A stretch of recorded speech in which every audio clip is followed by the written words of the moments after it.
Hey YouTubers, welcome to Good Packer Nation Morning. I'm your host Brady Augustine, and even though it's the bye week, we still have a lot to talk about. I will warn you in this show, I'm going to be talking about my son who has a championship soccer game coming up. So if you're not down for that, that's okay. It's only a few minutes, but after that we do talk about a few key stats. We're going to talk about the offense, a little bit about why we stumbled in the second half against the Detroit Lions, and the fact that yes, it is Wednesday, Hump Day. Football is going to be back tomorrow. Then we've got a weekend, and Packer football will be back before we know it. So hang in there. You're going to want to catch this one. Good Packer Nation morning.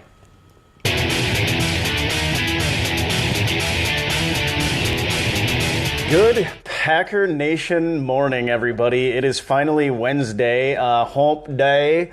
Trash man's coming by to get my junk. And it looked like he might have passed me by. I think that's the recycling guy. So, but yeah, how are you guys doing this morning? It's Wednesday, bye-week Wednesday, which means if we can get into a weekend, at least we got some football. Tomorrow we got Thursday night football coming.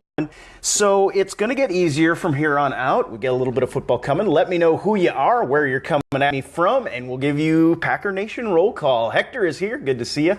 Ricky and DM is back. Grayson is here. Sean is on again. Good to see you, buddy. Bryce, Tim, all the regulars, all the usuals. I said who's up, who's in today was what I named the show, I guess, mainly because I didn't know what else to call it today. So DM is back. Carrie is here. Good to see you from Pueblo, Colorado. Beautiful, beautiful state. Haven't been there in a long time, but very, very pretty out there. Jared is here. Good deal.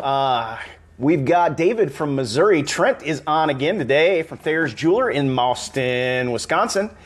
Go get your stuff there, guys. Good stuff. Knowledgeable folks. Candy is here, and Tony and Mike and Yolanda is back, says, hey.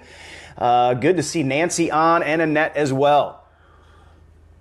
I got my coffee this morning. I am a little bit amped up. I'm a little bit over the top, but right now I'm actually having trouble focusing on the Packers, okay? Good to see you, Michelle. Michelle says, I should be working. If you're talking about the Packers, that should be an automatic pass on work. Give me a thumbs up if you think talking about the Packers should give you an automatic pass on work, paid leave, paid Packer leave. If one of the presidential candidates in the debate would talk about paid Packer leave, then I would be all for him. I'd vote for him. Good morning, Justin Terry. I missed one in between. Israel's back. Good to see you. Mark is here, Janelle and Chris. Robert is back as well, and Michael. Michael's asking about the Precious. Good. Thank you for reminding me. Not that I want to rub it in, because I know it's going to get rubbed in my face at the end of the league year. So, but yeah, I will put it on. There she is, and just sparkling beautifully as ever. Hey, New Zealand is here as well with Jack. Good to see you there, buddy. And Hector, good, what does it say, broiler? Dig your jacket. Where can I get it? You know what? Let me think about that for a second, because I've had this for actually about 3 years. I like it because it's like a motorcycle jacket, so I can put my phone right in here. And I like the layout of it, but it's actually like it's not leather or anything, so the wind can go through it. I enjoy it as well. I had the red shirt on, which is kind of a no-no when you're doing video, so I put the gray jacket on as well. This is perfect for the fall. It's just a little bit warm. I like to feel the wind. I like the wind, so thank you. I appreciate that.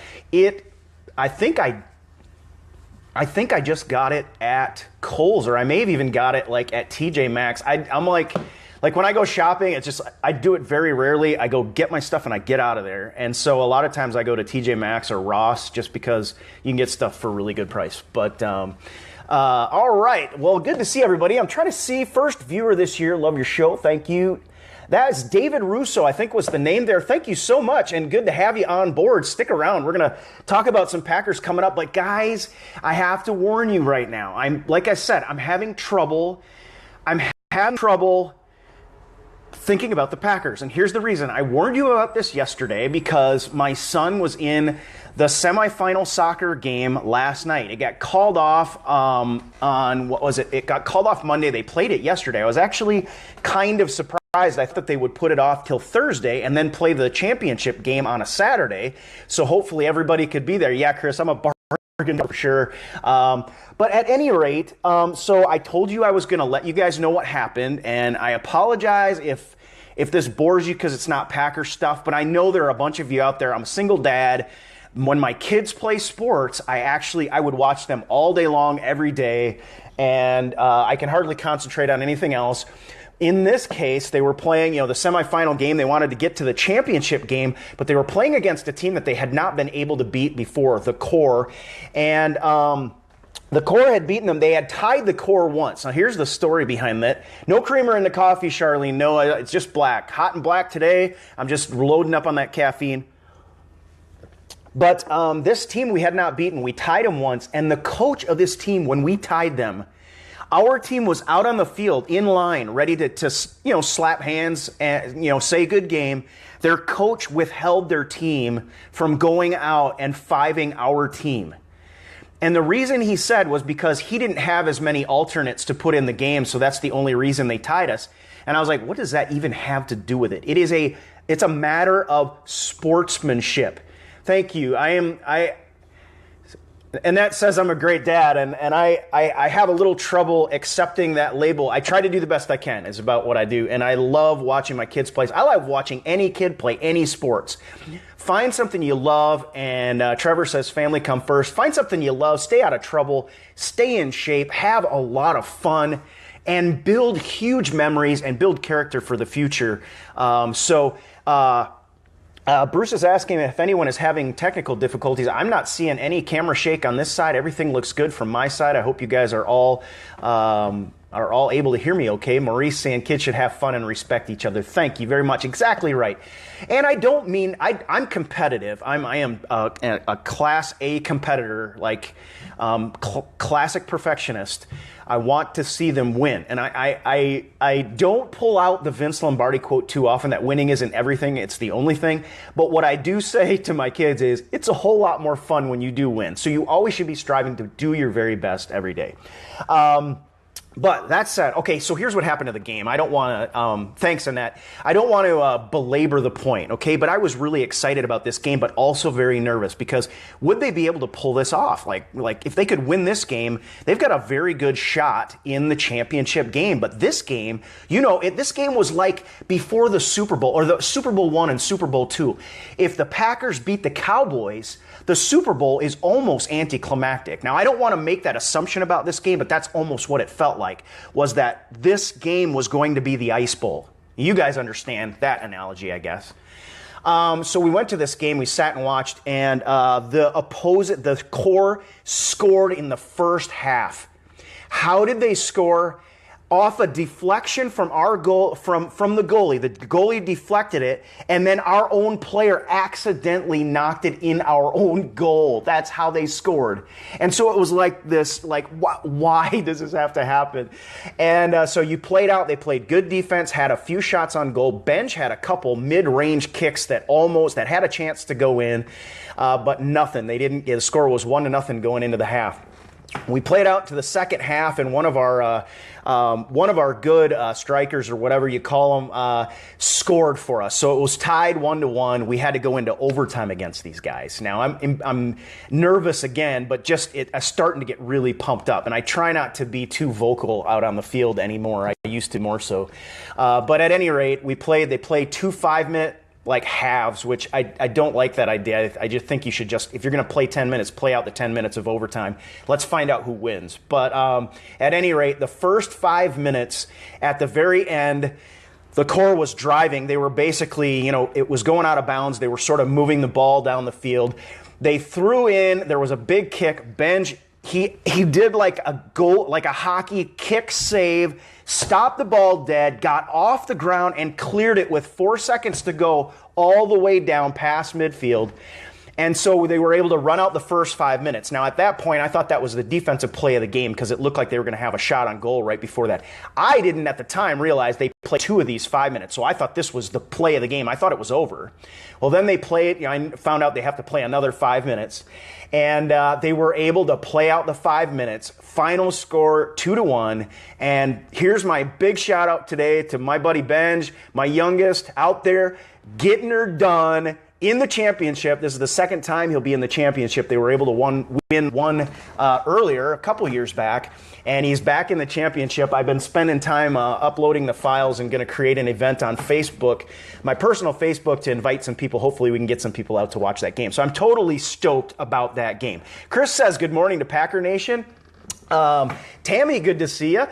So we are going to talk about the Packers, I promise, but I just had to get that off my chest. I'm totally stoked. Proud of my boy Ben. He went out there and did a great job. This was a difficult, grueling game with overtime coming, and it almost looked like we were going to have to go into extra kicks or whatever they call it. But they got it done. Yeah, Grayson, get her done, and they did it. And I'm very, very proud of this team.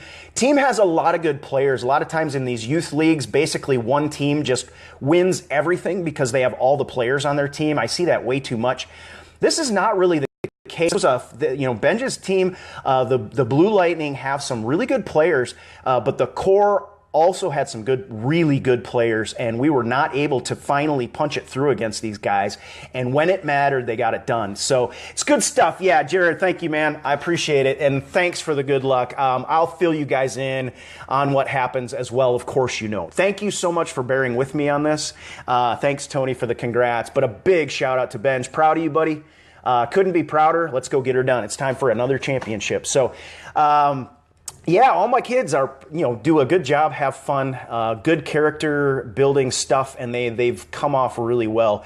And the sports has been a big part of that. Okay, so yes, Tim, they did high five this game, and here's the thing. Now the story on this coach is, because it's a small world, and we found that one of the kids came home and told their parents the coach was cussing at them, as they say down here, stuff like this. After that game, it looks to me like the refs had talked to the coach before this game and said, you are not going to be doing this, because he was yelling at the refs on the field the last game and stuff like that. He had a talking to. He actually sort of minded his P's and Q's in this game.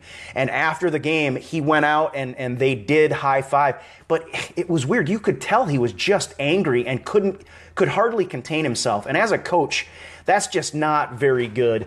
He actually jerked his son out of the pile and was, pulling on him and stuff. So anyway, Samantha says, I have a long time to wait till my daughter can play any sport. I'm assuming that's because she's young. So, but yeah, we'll bring her up good.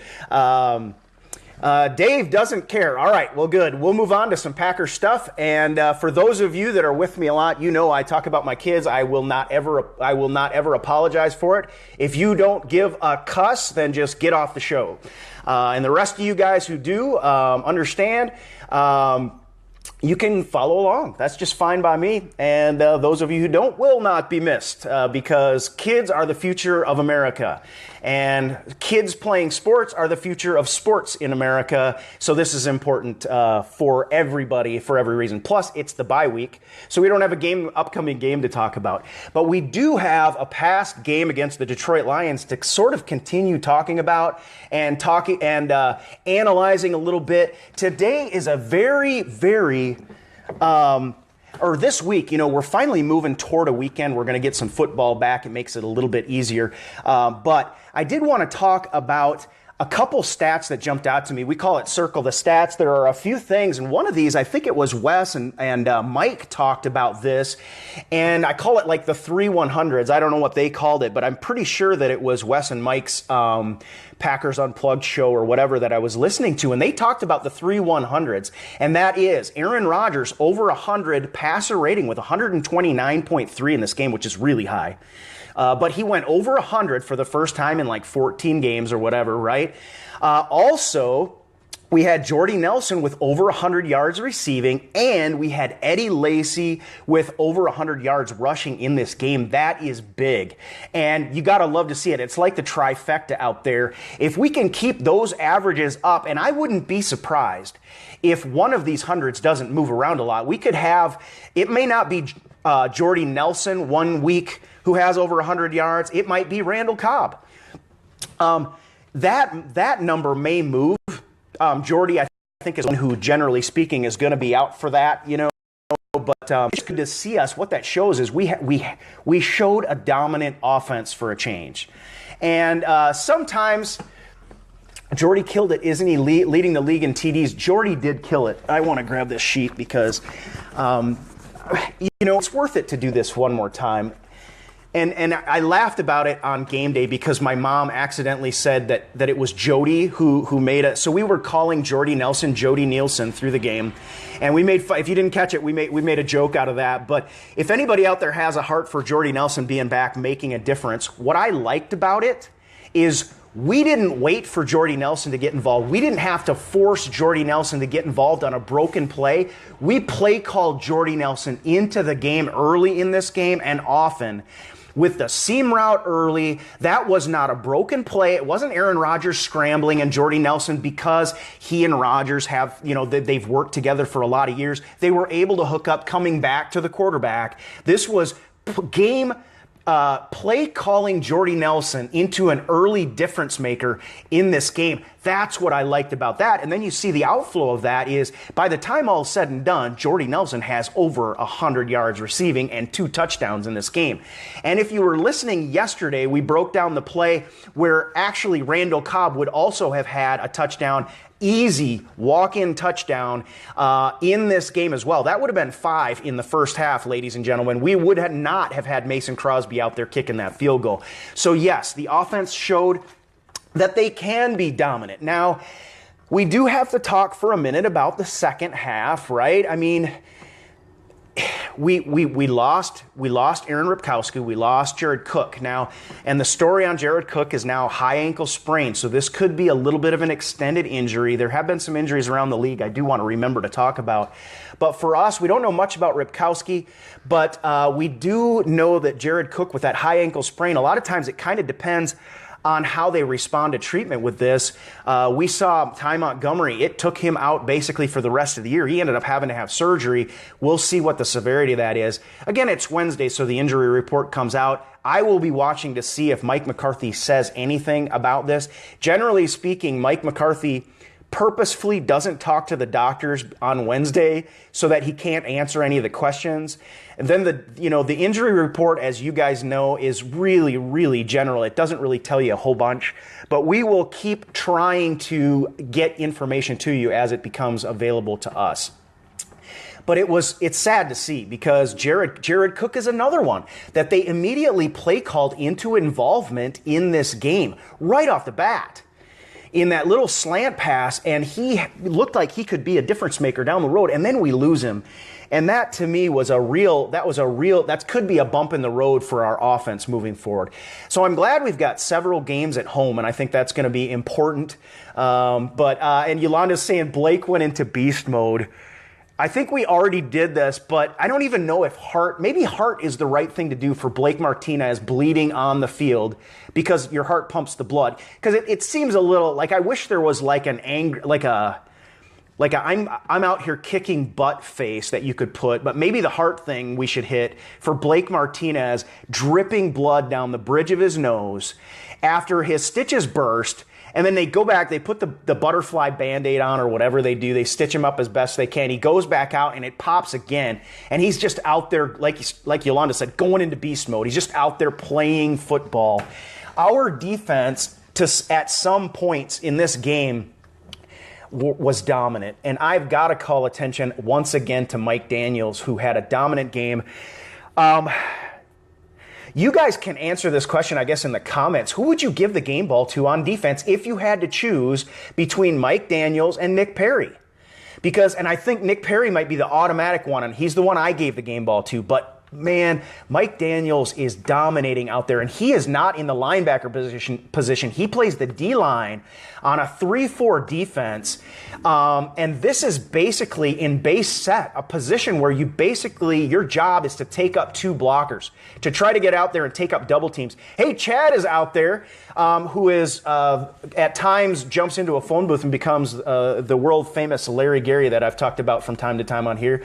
Also a very talented singer as well. If you want to get on, if you like a cappella music, get on and look up Shadowvox on Facebook. They have a Facebook page, and you can hear some gorgeous music. So yeah, and I know I used to do that in my past as well. So I know it when I hear it because I can't do it. So those who can't sing, coach, I guess. But he does a good job. But good to see you, Chad. Yeah. So Mike Daniels, I think, was dominant in this game, and he's he finally cracked into the top 100 at like number 97. And Dave is saying, hard to choose, both are beasts. And that is freaking good to hear. What I like is not just Mike Daniels' play, but the way that Mike Daniels, I wouldn't characterize it as takes the young guys under his wing, because he does not take the young guys under his wing, so to speak. What he does is he lets the young guys know they are going to get out there and play, or they are not going to see the field while he's around. And, you know, it's like this attitude of I am here. I expect you to get where I am. I need you to do it in short order. I'll help you out as best I can, but it's up to you to be great. And I think what we've seen about with that is Kenny Clark had another nice game. He's no Daniels, you know, he's no Nick Perry, but he had another nice game and got a lot of plays on film. Yes, he made his mistakes. No, I don't think he's dominant like Daniels is against the double teams just yet, but he is adequate against double teams. And I think when he gets singled up because of Mike Daniels, a lot of times he'll end up singled up. He can be a player who makes some plays from time to time. And young players like this, we know, Sean says, Daniel is a beast. People don't give him enough credit. Yeah, exactly. Not even for the fact that he barely cracked the top 100. I think he moves up this year if he keeps this up and can stay healthy, but also by the way that he has amped up our entire defense and brought a new attitude to our defense, and that attitude is carrying over to young guys like Kenny Clark. How did he do? Kenny did well in this game. Now, I've been watching him from time to time, but I want to break it down and just watch Kenny all the way through. He had a few good plays. I saw a couple times where he got stood up. He does right now, of course, he's got to be gap sound. This is something that sometimes it's hard to... You're introduced to the league and you just can't physically get it done sometimes. But Kenny's leverage is good right now. I still think he stands a little high for a guy. I think he could get his pad level down there. Of course, Mike Daniels is a shorter dude. Kenny Clark will learn that from Mike Daniels' pad level. But I do think he has good leverage skills, and I do think he has the right attitude. I think what he needs is one or two just pop plays where he really gets the job done. He needs his first sack. You know, as a defensive lineman in a 3-4 defense, they don't come very often. I would love to see him split a double team and use his speed and his leverage to get his first sack, something like a shot in the arm kind of play, and I think that his confidence will grow. I've said this, and I think probably you agree, Jared in particular, some of the other ones. It's important for him to get on the field, and because of the injuries, he had to play a lot of snaps this game. And as he gets on the field, he's going to have a chance to hone his skills, understand leverages better, understand what offenses are trying to do against him, and I think he's going to get better and better and better. Mike is asking, Shields isn't done, right? 3 to 4 weeks? I wish I could answer that question definitively. I can't, but I do think that's correct. I think 3 to 4 weeks, and yes, he'll be back, I expect. Tim says, good morning. Good morning to you there, buddy.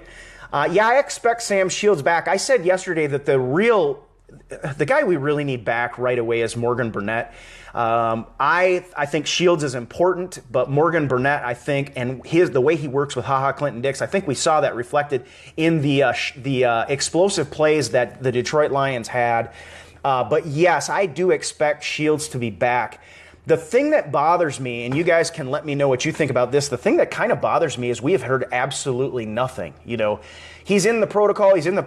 We heard that, right after, and we heard that a little bit maybe last week it was, and then all of a sudden it's like there's been radio silence about Sam Shields. No news, no questioning, no nothing. Ever since he went to see the specialist, we've heard nothing. So that concerns me. But yes, I do expect to see him back. 3 to 4 weeks sounds about right, because I think they're going to be conservative with him. Bruce Day says, I didn't catch the exact quote, but that we are a beast stopping the run out there right now. Guys, this run-stopping unit is second to none right now. And again, remember, this was one of the concerns we had. Can we move Clay Matthews back outside and still run? Well, apparently we can not have Clay Matthews available to play, and we can still stop the run.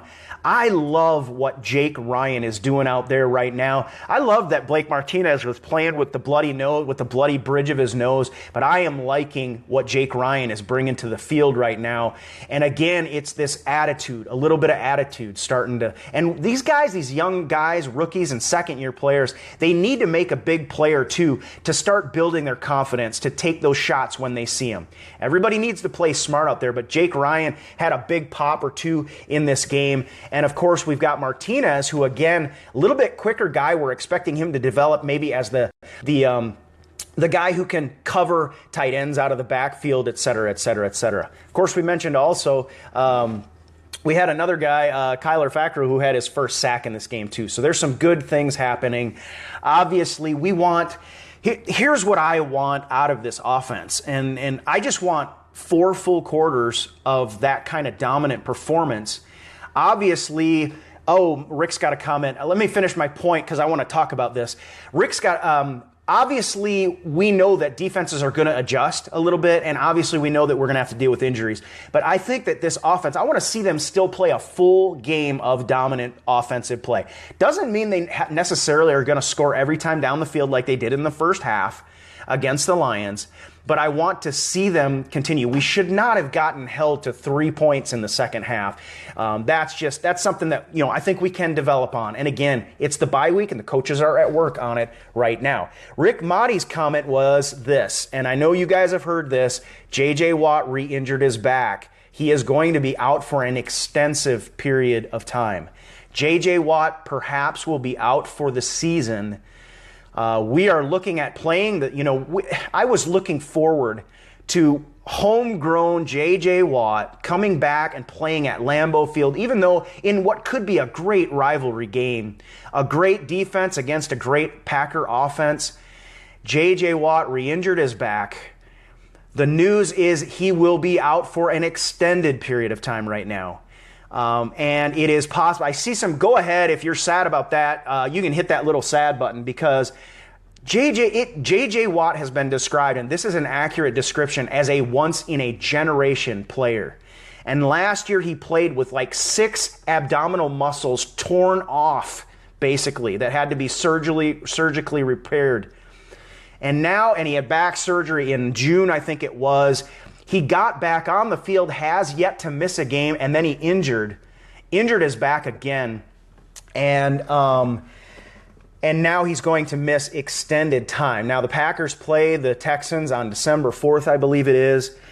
At this point, it is questionable whether J.J. Watt will take the field for the Texans during that game. It's down the road a ways. December seems to be a long ways away, but depending on what happens and how JJ responds to treatment. And personally, I think after JJ had the surgery and made sure he got back on, he is going to probably be more conservative this time and make sure that he waits long enough this time. Bryce is saying ranked #1 player in the league. This is a guy that could have been league MVP as a defensive player, and very few people would have argued with it. And Trent is saying his brother, he's kind of a bloodline too, right, Trent?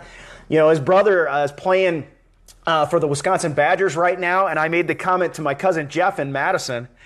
I said, is it wrong of me to already want, JJ's little brother to be playing for the Packers when he comes out in the draft? And yeah, but it's sad to hear that J.J. Watt in the last couple of years as a dominant, once-in-a-generation player, and now you have to think he's also a smart guy. You have to think he's going to be considering whether he's going to continue in this league. Of course, he will go to all the doctors he needs, get the second opinions, et cetera, go through the treatment. We'll see how he responds.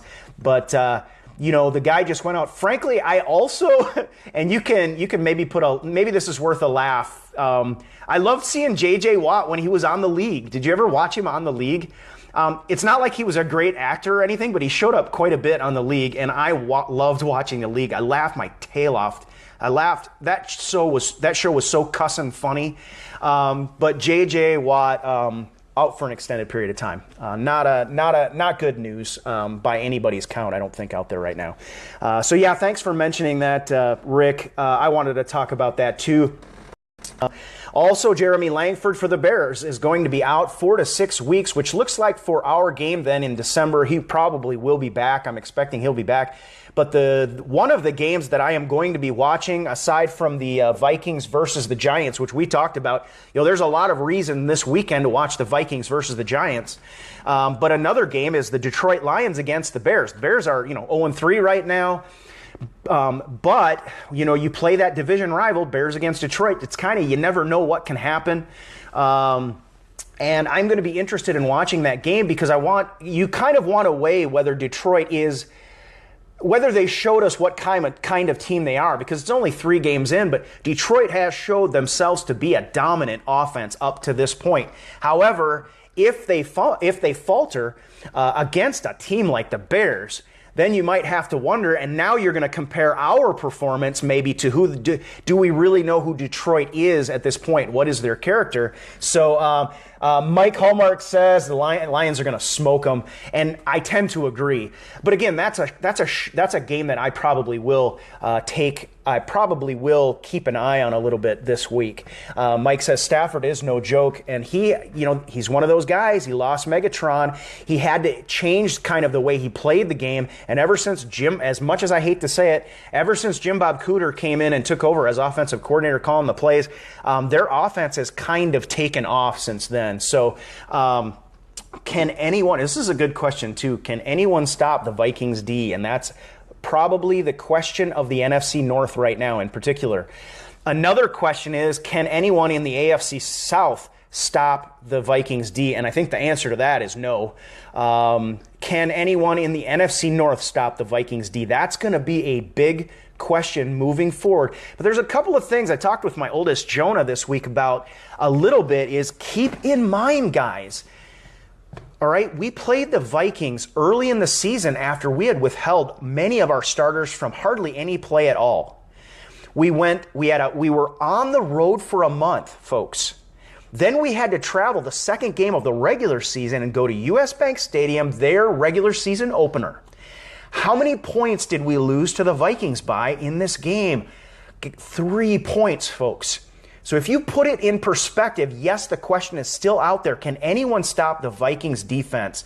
But if this Packer offense continues to improve, if we continue to get Jordy Nelson involved early and often, if we continue to feed the ball to Eddie Lacy and he can stay healthy, and if we continue to see Aaron Rodgers in that passer rating of 100 plus game after game like he has showed that he can do for his entire career, we got a career record, 103 passer rating. If we can do these things, then to try to answer your question, yes, the Packers can stop the Vikings defense. And I think we're learning how we're going to need to do that, and that is we're going to have to take the risk of forcing the ball and playing the middle of the field and letting the shot plays to the outside come out of that. Okay? Vikings key players are dropping like dominoes. It's not sustainable in the long run. That's a good point too, Bryce.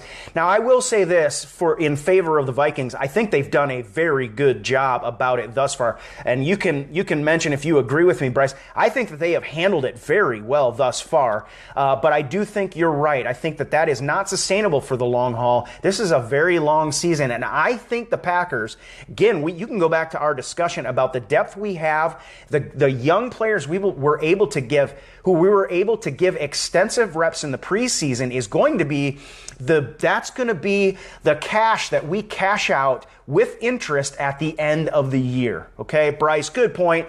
And I do think, to answer your question, I think for the Vikings, it may prove unsustainable down the road. But again, you never know. You get some guys back healthy. I'm not sure where their bye week falls. Maybe you know. And they could get healthy and they could get hot again at the right time. But I will say this for the Vikings, they handled those injuries better than I expected right now. I expected the Carolina Panthers to beat them, and they showed the Carolina Panthers who's boss out there last week. So,